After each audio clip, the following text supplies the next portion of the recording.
backtrack. I got saved when I was 21, and I'm going to be 54 this year. So I've had a lot of ups and downs, hiccups with where my walk with the Father, and in the sense where I've been really fired up at times. And there have been times where I've gone through seasons where I've had struggles that have caused me to lose track with my walk with the Father. But through it all, the Lord has been gracious and merciful in my life. And I can honestly tell you to this point, all the struggles and battles that I've had, God has never, ever, ever abandoned me. He's always reached out to me. And the same thing with y'all. I'm sure you can share the same testimony.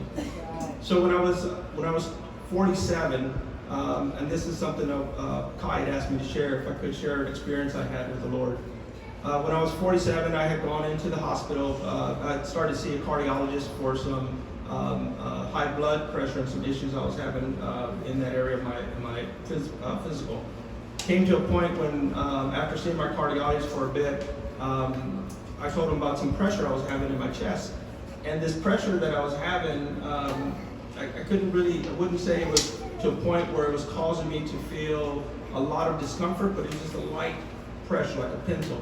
So I went in, and when I went in to speak to my cardiologist, they said, Jaime, just to be on the safe side, we want to do an angiogram on you. And when they put the camera in me, they found that I had 70, 80, and 90% blockage in all my arteries. Wow. So when they woke me up, my cardiologist that did the angiogram, he told me, Jaime, listen, you have a lot of blockage, and we're going to have to schedule open heart surgery for you.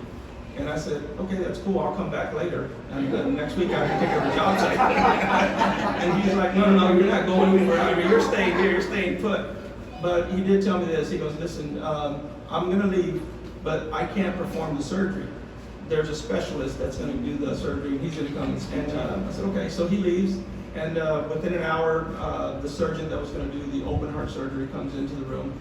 And he starts to talk to me and tells me, Jaime, I know Dr. Imsice had mentioned the blockages in your heart, and I just want to let you know that I am going to be doing the surgery. And his name was Dr. Ortiz. And as we started talking, he tells me, listen, the best way to describe what's about to happen to you is that you're going to feel when you wake up like an 18-wheeler hit you. And but you're going to be okay though, because you're still young. You're still strong. And at this point, that's all he told me. He goes, listen, you're going to be here next couple of days, and we're going to get you taken care of. So during this time after he leaves, they do MRI on me. And when they do the MRI on me, they find that my carotid artery to my right side has 100% blockage. So I'm not getting blood to the right side of my brain.